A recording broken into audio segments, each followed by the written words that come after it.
এই যে আমার পাশে বসে আছে, আমি ইনাকে কিন্তু দেখাচ্ছি না সম্পূর্ণ, ইনার চেহারা দেখাচ্ছেন। উনি একজন বেশ হায়ার এডুকেটেড পারসন, দীর্ঘদিন বিদেশে থেকে এসে উনি আমার কাছে যে চিকিৎসা নিতে এসেছিল, আপনার লিভারের সমস্যা আর প্রোটেস্টের সিট ছিল আর কিডনিতে স্টোন ছিল, এইগুলো সমস্যা নিয়ে কিন্তু আমার কাছে এসেছিল।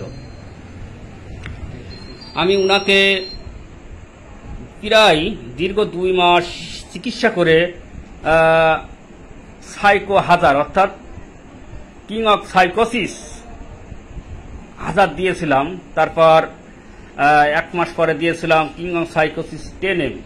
দেওয়ার পরে ওনার কিন্তু এই যে একটা রিপোর্ট চলে এসে যে প্রোটেস্টের সমস্যা ছিল, অন্যান্য রিপোর্টে যে বেশ মাংস বৃদ্ধি ছিল, কিন্তু এখানে পুরো নর্মাল দেখাচ্ছে।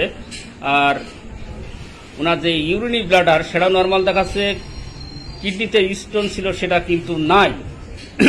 যাই হোক, আরও অন্যান্য সমস্যা ছিল, সেটা কিন্তু বেশ স্বাভাবিক পর্যায়ে। আমি রুগীর কাছে জিজ্ঞাসা করছি, ওনাকে যেহেতু আমি দেখাচ্ছি না, আপনার আগের চেয়ে এখন ভালো লাগছে তাই না?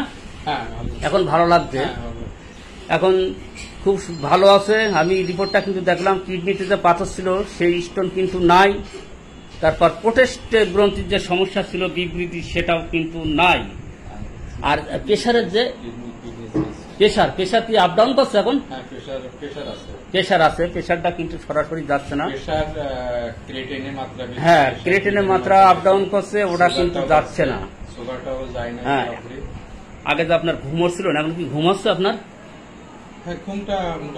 ঘুমটা ভালো আছে। আর ডায়াবেটিস সুগার কত ছিল জানো? বেশি ছিল, এখন 8-9 এরকম তো 8-9। তাহলে জুনিয়র হোমিও বন্ধুরা, ইনার কিন্তু যে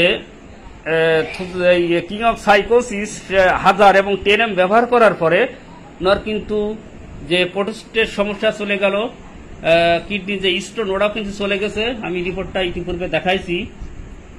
আর ওনার যে ডায়াবেটিস প্রায় 16-17 ছিল, ওখানে এখন 10-এর নিচে চলে এসেছে। আর কিডনিতে ক্রিয়েটিনের মাত্রা হ্যাঁ সিস রেট দুটো কিন্তু উঠানামা করছে। যাই হোক, প্রেশারও মোটামুটি ভালো, এটাও চলে যাবে। হ্যাঁ, ওটা দেখেছি। আর আপনার যে ঘুমের যে সমস্যাটা, ওটা মোটামুটি ভালো আছে, তাই তো? আর পা দেখি, পা বেশ আগে ফুলা ছিল, এখন কিন্তু বেশ এখনো আছে, কিন্তু সহনশীল পর্যায়ে চলে আসে মোটামুটি, বেশ সহনশীল পর্যায়ে বলা যায়। হ্যাঁ, ওকে ওকে, অর্ডার চলে যাবে। আচ্ছা, যাই হোক, এই রুগীকে আমি 3/6/23 তারিখে কিং অফ সাইকোসিস 10,000 শক্তি দিয়েছিলাম। আমি আজকে হ্যাঁ PLX-CM অর্থাৎ RS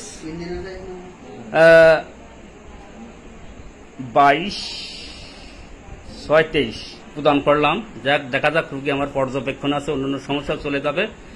আর এই যে সমস্যাটা অতি সহজেই দূর হলো, কারণ কি, হোমিওপ্যাথিতে যদি সঠিক ঔষধ সিলেকশন হয় তাহলে যে কোনো রোগ যেতে বাধ্য।